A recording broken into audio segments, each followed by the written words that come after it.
My parents cut my kid off from gifts at Christmas, while my brother's kids received new iPads, $500 each, and a game console. My little girl cried, "Why don't Grandma and Grandpa love me?" I calmed her down, and we left. That evening, I closed the joint account, and that was just the beginning. I don't usually talk about my family much.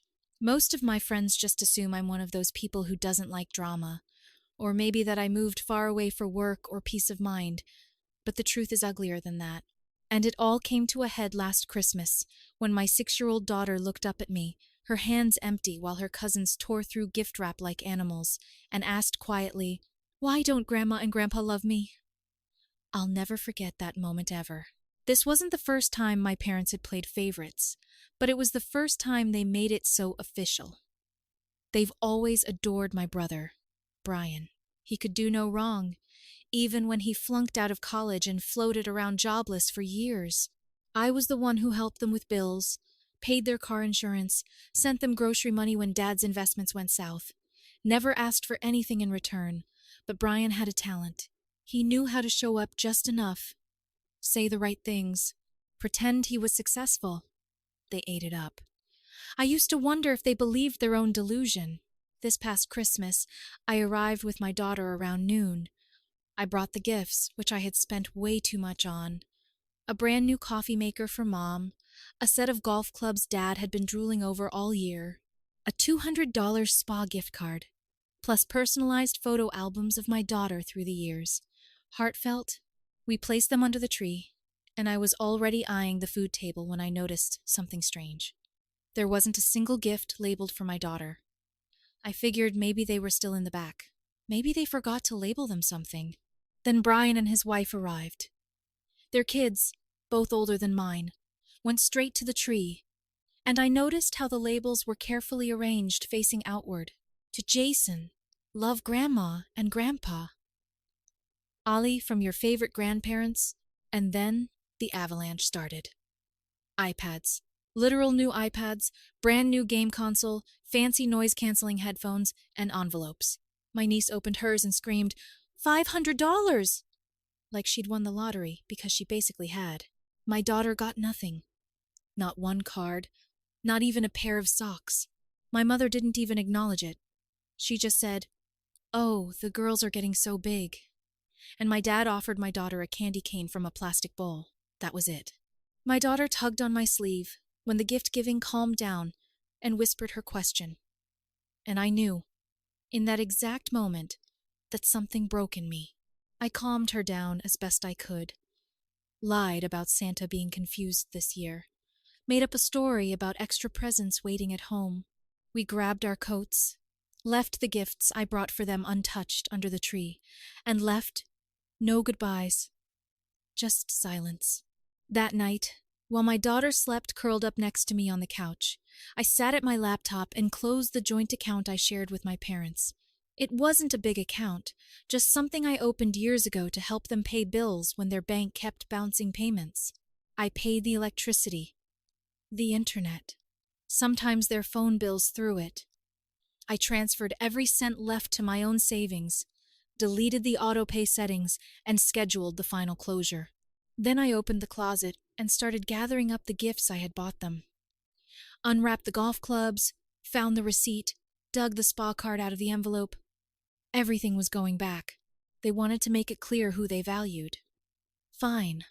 Message received. But that night, as I watched the snow fall outside and held my daughter tighter than ever, I decided something else, too. That wasn't the end. That was the beginning. The morning after Christmas, I stood in my kitchen staring at the gifts I had bought for my parents, still sitting untouched in their shiny wrap. I couldn't even bring myself to take them out of the trunk the night before. They hadn't deserved them. The spa gift card went up for sale first. Someone bought it within 45 minutes. The golf clubs had to be returned in person, so I took them back to the store that afternoon. I found the receipt for the coffee maker, too, still folded in my wallet, and packed that up for a return as well. I'd spent over $700 trying to make their Christmas special. Instead, they humiliated my daughter. I used that money to give her the Christmas she deserved. A new scooter, the dollhouse she pointed at in catalogs for months. A full art kit with every brush and pastel you could imagine. I wrapped them myself while she was at her friend's house and set them up under our little tree. We celebrated the next morning, just the two of us. She squealed and danced around the living room, and for a few hours everything felt okay. I didn't call my parents, didn't text. I waited. Took 2 full days. My mom called, her voice already sharp. She asked why her phone bill hadn't gone through. No hello. No, how are you? Not a single question about where we'd gone or why we left. Just, why didn't the payment go through? I told her the joint account had been closed, that I moved the money and turned off autopay. She paused, then said, "You should have told us. That account was for the family." That word again. Family. So I asked her, what about my daughter? Was she not family? Was she invisible to them now because Brian's kids got iPads and she didn't even get a card? I told her my daughter cried in the car on the way home, asked me why her grandparents didn't love her. I said I hoped they were proud of the answer I had to make up. She didn't say sorry. She didn't even try to explain it. Instead, she said Brian contributes more to the family. I thought maybe I misheard. I asked her what exactly he contributed because I hadn't seen him pay a dime for anything. Not for them, not for me, not even for his own kids. She said he brought them a wine basket last month and helped Dad put up new lights in the garage, a $40 gift basket, and a screwdriver. Meanwhile, I'd been paying their bills for years, quietly, without asking for recognition. I covered their medications last winter when Dad's insurance lapsed. I paid for the car repairs when Mom's brakes failed. I sent money when they said the power might be shut off. She didn't seem to remember any of that. So, I told her we were done. I hung up. That night, I logged into every platform I still had access to. I was listed as the payer on their internet bill, canceled. Their cable account, gone. I deleted the grocery delivery service I'd set up for them, canceled the pharmacy auto refills. Every little thing they depended on that came from me, I shut off. A few hours later, Dad texted. He said I was being dramatic, that they've always loved me, that I was acting ungrateful. I blocked his number. The next day, my brother Brian sent a text. No apology, no explanation, just, "Mom's upset. You should probably fix this before New Year's." Fix this. I didn't respond. That night, while tucking in my daughter, she asked me quietly if Grandma was mad at her. I told her no, that some grown-ups get confused about how to treat people, and when they act unfairly, it says more about them than it does about you. She nodded and held her stuffed cat a little tighter. That's when I realized I wasn't angry anymore. Not the way I thought I would be. I wasn't sad either. I was clear, and I wasn't even close to done. By December 28th, the silence had become almost satisfying. I hadn't heard a single word about my daughter. No apology, no explanation. Not even one of those fake, half-hearted messages my mom used to send after a fight. But the other kind of messages started coming. The kind that showed they were finally realizing what I'd done. It started with a text from Mom. "Patricia, the grocery order didn't come. Did you forget to renew something?" I ignored it. A few hours later, "Your dad says the internet is out. Something about the bill. Can you fix it?" I could, but I wouldn't. Then came a flurry of calls. Blocked numbers, unknown numbers, even one from a random local pizza place. They were trying to catch me off guard. I didn't answer a single one. The next morning, Brian called. I almost didn't pick up, but curiosity won. He started the call with a sigh, like he was the one burdened by all this. Said Mom was worried sick, that I was overreacting, and that I needed to stop making things harder than they need to be. He used that calm, smug voice he always does when he thinks he's being the reasonable one. I told him I wasn't overreacting, that they humiliated my child on Christmas morning. He said, "You're being dramatic, Patricia. They didn't mean it that way. You know how Mom is about money. Brian's kids are older, they're just easier to buy for." I almost laughed. So, a 6-year-old doesn't deserve a present because she's too young to spend money on. I asked him point blank if he noticed that my daughter got nothing. He went quiet for a second, then said, "Yeah, but it's not like it was on purpose." I hung up. An hour later, I got a text from him. Mom's crying. Dad says, "You're trying to punish them. Maybe just apologize so everyone can move on." Apologize. That word sat in my chest for a long time. I opened my laptop and started going through my files. Every transfer I'd made to their account, every bill I'd covered, every grocery order I'd placed. I wasn't trying to guilt myself. I just wanted the facts. 3 years, thousands of dollars, quiet help they never acknowledged, and they had the nerve to say Brian was more invested. By evening, the situation escalated in the most predictable way possible. My mom posted on Facebook. It was one of those vague guilt trap posts that people over 60 love to make. It's always the ones you do the most for, who hurt you the most. This Christmas broke my heart. Family isn't what it used to be. The comments rolled in immediately. Their friends, people I hadn't seen in years, left messages like, "Oh no, what happened, sweetie?" And, "I hope your daughter realizes how lucky she is to have you." One even said, "Sometimes kids just forget who raised them." I sat there reading it all, my heart pounding, but not because I was angry, because it was so typical. They weren't embarrassed about what they'd done. They were embarrassed that I had stopped tolerating it. I didn't respond, but my friend Jenny, the only one who knew everything, did. She commented, "Maybe tell the full story before pretending you're the victim." Within 20 minutes, the post was gone. That night, Mom sent me an email. It was long, 3 paragraphs of passive-aggressive guilt. She said I'd humiliated them, that I'd made them look bad in front of people who care, that all they ever wanted was a fair relationship with both their children. She even wrote, "Brian doesn't keep score the way you do."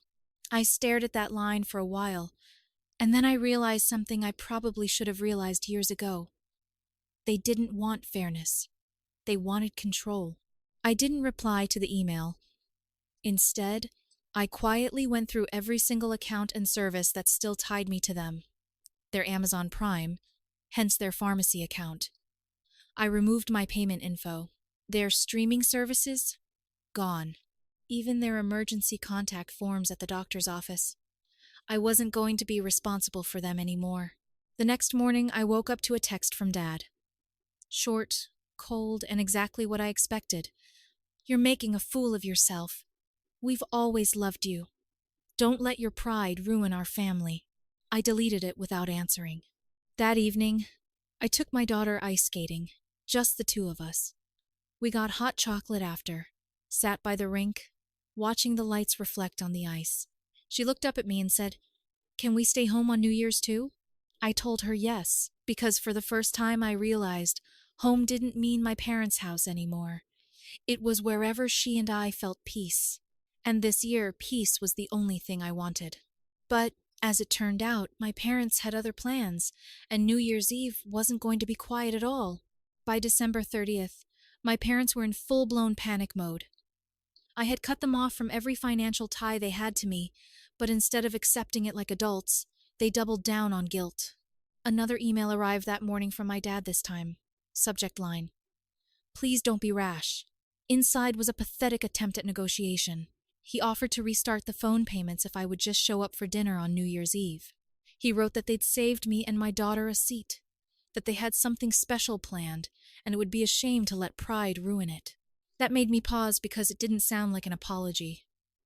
Sounded like a setup. I texted my friend Jenny and told her I had a weird feeling. She said, "Just stay home." But I couldn't shake the thought that maybe, just maybe, they were planning to use my daughter.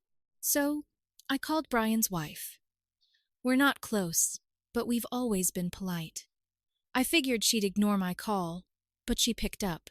I told her I heard my parents were planning something for the New Year's Eve dinner, and I just wanted to make sure it didn't involve dragging my daughter into more of their garbage. There was a long pause before she said they bought Brian's kids new matching outfits for some kind of family photo. Said they wanted to post something to show unity before the new year. Then she said this. They printed out a picture of your daughter and said they might include her just for show. I told them it was a terrible idea. I didn't even say goodbye. I just hung up. They were going to stage a photo with my daughter in it, using an old picture to make it look like we were still part of the family. That was the last straw. So, I made a decision. I wouldn't just skip dinner. I'd make it impossible for them to pretend we were ever there. First, I sent a message to every relative who usually attended that dinner. Short, calm, but direct. I told them that my daughter and I would not be attending because we'd been excluded and disrespected at Christmas. That we were not part of any family photo they might see, and that if they had questions, they were welcome to ask me directly. Then I did one better. I posted a single photo on social media. My daughter and I at the skating rink, smiling. Caption: This year we learned that family isn't about who gives you gifts. It's about who shows up when it matters. Happy New Year from our little team. It exploded. Over 100 likes in an hour. Friends, cousins, even people I hadn't spoken to in years commenting things like, "You two deserve so much better," and "Sending love to your beautiful girl." My mom saw it. I know because she tried to comment, but she was already restricted on my account. At 8:17 p.m. on New Year's Eve, I got a final text from a new number. "You embarrassed us in front of everyone. We bent over backwards to keep the peace. Don't ever come back to this house." That was the surprise, I guess, that after everything they still thought I wanted in. At 8:21 p.m., I deleted the number. At 8:25, Jenny showed up with pizza, cupcakes, and sparklers. We stayed up until midnight. My daughter fell asleep on the couch in her pajamas, glitter on her cheeks, her new dollhouse assembled behind her. At midnight, Jenny and I went out on the porch and lit 2 sparklers. I watched the sparks fizzle into the night and felt something unexpected. Relief. They had shut the door, but I was the one who locked it. The morning of New Year's Eve, I woke up before my daughter. It was still dark out, and the house was silent except for the hum of the heater. I made coffee and sat at the table scrolling through my phone, already expecting what I was going to find. 21 missed calls. 3 voicemails. A dozen texts. Most of the numbers were unknown. A few weren't. One was from my Aunt Rhonda. Another from my cousin Lisa. The first voicemail was from Mom. Her voice sounded forced, like she was reading from a script. "We hope you'll still come tonight. Everyone is expecting you. It's time to stop this. You're part of this family whether you act like it or not." The second voicemail was shorter, just Dad saying, "Don't make a scene. You've already embarrassed yourself enough." The third voicemail wasn't from them. It was Lisa whispering into her phone from what sounded like a bathroom. "Patricia, just wanted to let you know they're planning to talk about you at dinner tonight, like in front of everyone. You should know. It's weird. They're passing around that photo of you and Emma from Facebook like it's proof of something." I played that voicemail twice, not because I needed to hear it again, but because I wanted to burn it into my memory. They had printed out a photo of me and my daughter, and were planning to hold a discussion about us at New Year's Eve dinner like it was some kind of trial. And somehow, they still thought I'd show up. I spent most of that day not angry, but quiet. Focused. Cleaning. Baking. Making my daughter's favorite cinnamon rolls from scratch. We watched movies, painted our nails, played board games. I didn't talk about what was going on, and she didn't ask. She was just happy to be home. Around 6 p.m., I got another message. This time from Jenny, who was texting from the dinner table of one of my extended cousins. "Your parents are unraveling. They brought printed emails, like literal printed screenshots. They're claiming you're unstable. Brian just keeps sipping his drink like none of it's about him." That was the moment I stopped feeling hurt. They weren't just trying to guilt me. They were trying to erase me, discredit me in front of the people I grew up with, control the narrative. And the saddest part, they never once mentioned my daughter in any of those messages. Not to ask how she was doing. Not to say they missed her. Not even to lie and pretend they cared. She was just a side character in their story. So, at 8:03 p.m., I called them. One final time. My mom answered. Her voice was sharp, like she was already mid-argument. I didn't give her the chance. I said everything I needed to say in less than 2 minutes. I told her I knew about the photo, the emails, the comments they made in front of everyone. I told her that I no longer considered them family, not in the way that matters. That I wouldn't be coming over, not for dinner, not for birthdays, not for anything. I said I hoped they enjoyed their party. I hoped Brian made them proud, because they'd finally gotten what they wanted. A version of the family where I didn't exist. She didn't say much, but right before I hung up, she muttered, "You're going to regret this.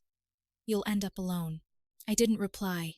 Instead, I looked at my daughter, who had fallen asleep on the couch, surrounded by her new art supplies, crayons scattered everywhere, a half-finished drawing of a snowman in her lap.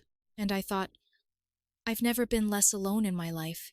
At 11:59 p.m., Jenny and I took sparklers out to the porch. We stood in the cold, letting the tiny lights hiss and burn in our hands. I thought about all the years I spent trying to earn my parents' approval, trying to win some invisible game where the rules kept changing. This year, I didn't lose anything. I let go of something heavy, and that finally was freedom. January 1st arrived without drama. No new messages, no voicemails, no passive-aggressive emails from my mother. The silence was so complete, it almost felt unnatural. I kept waiting for the other shoe to drop, for my dad to send a cold, clipped text, or for Brian to attempt one of his fake peacekeeper routines. But nothing came, and I realized something. They weren't quiet because they understood. They were quiet because they were regrouping, but for now, I took the win.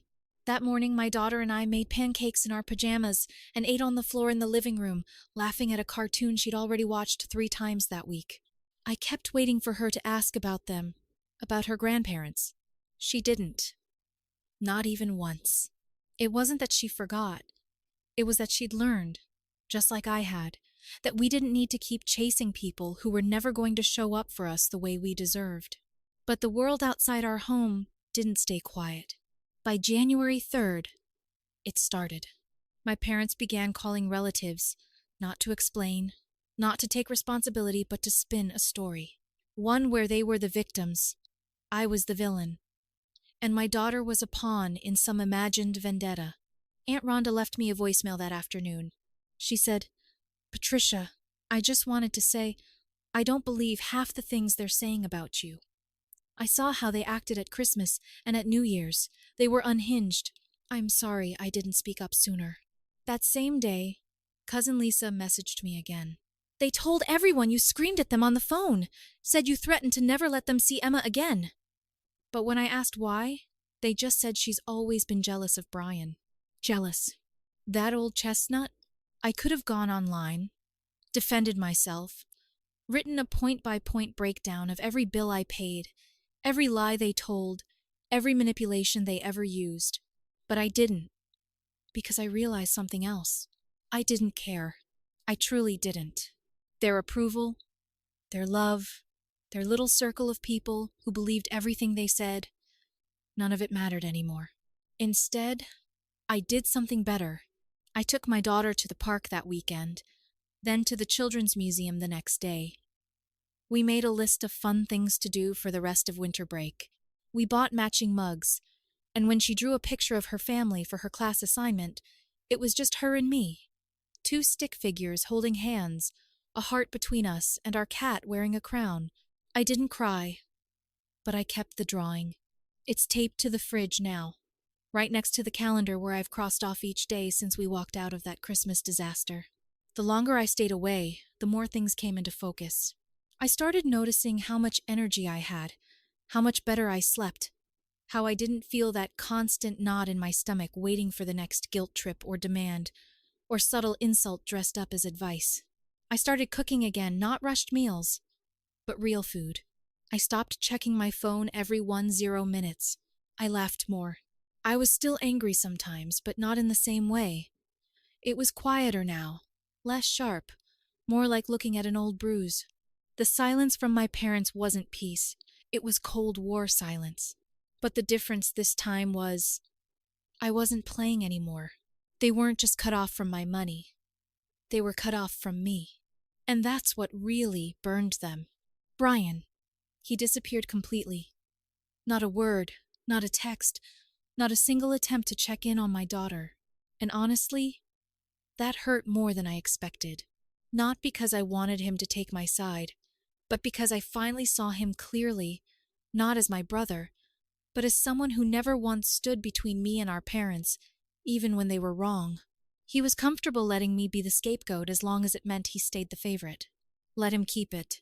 The last message I got about my parents came from someone I barely even know, an old neighbor who ran into them at a grocery store. She said they were telling people their daughter abandoned them, that they looked devastated, that my mom called me stubborn and stupid in the same breath. I said, "Thank you," then deleted the message. I was done collecting their cruelty. 2 weeks into the new year, I finally understood. I didn't ruin Christmas. I didn't destroy our family. I ended a cycle. And the only thing I feel now is relief. Some doors don't need to be slammed. They just need to be closed quietly, firmly, and forever. The first update. It's been just over 3 months since that Christmas, and I wasn't planning to post anything else, but something small happened yesterday, and it brought everything full circle. My daughter came home from school with an invitation in her backpack, a birthday party. I flipped it over and froze. It was Brian's daughter. Apparently, they're in the same art class on Wednesdays. I didn't know. The invite was sweet, hand-drawn with stickers. It said, "Hope you can come." My daughter saw me staring at it and just said, "We don't have to go if you don't want to." I asked her if she wanted to go. She shrugged and said, "I don't know. I don't really talk to her." So I said, "Okay, we'll skip it." And that was it. No tears, no questions about why we don't see Grandma and Grandpa anymore. No lingering sadness. Peace. I tucked the invite into the drawer with her old drawings and thought about how far we've come since that day in December. She doesn't carry it, and neither do I. Not anymore.